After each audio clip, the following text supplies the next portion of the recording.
The most important thing, because I mean right now this is the inaugural address of our new president of South Africa. How are you feeling? I mean, we know you were a big Zuma fan. I'm not a fan of anybody. I have got views. At a given point in time, I did participate in bringing President Zuma to being the president of the ANC. As the Youth League president, I've got no regret, even an iota of that. What happened after? It's another question. President Ramaphosa, congratulations to him today. He's the president of the ANC. What happens to him after? It's another question, because you may be this person when you are elected, and then thereafter you become something else. True colors come out, you become something else. But what is important is that in the movement there is a collective, and I'm part of that collective, and I'm happy today that we had a peaceful transition. We have arrived where we arrived. President Zuma resigned. There was no motion of no confidence. The President of the Republic will deliver, and the President of the ANC is sweet and sound, very good. No two centers of power, one president, one country.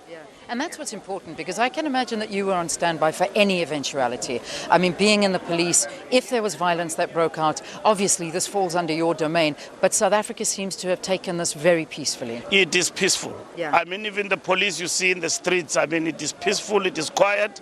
Everybody's at home looking at what the president will say in taking South Africa forward. It is wonderful. The African continent is happy. And that's good for our country. It certainly is. I have to ask you, though, and I think a lot of South Africans are very worried about what's happening with the Guptas. Are they in the country, out the country? Can we find them? Are they being hunted? I mean, this is a big story.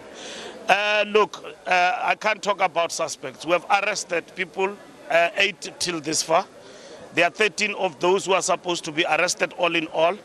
And then 5 of those are out of our reach. Some are out of the country. Now, given our positioning, I can't talk about names before they appear in court. But for those who have not found, we are hard at work to find them. And we are committed, even those who are out of the country, we'll hunt them down and bring them to book to answer for the cases that they've got to answer. So there is no turning back. We are sweeping, and the police are doing their job without fear or favor. And that is it. It is happening, and it has to happen. And that is what is important. Minister, we thank you time. Thank you for talking to us. Thank you very much. I can see there's a tussle for you. All right, there you go. Let's quickly go over to Abra. Abra, who have you got there? Leanne, thank you. I am now speaking with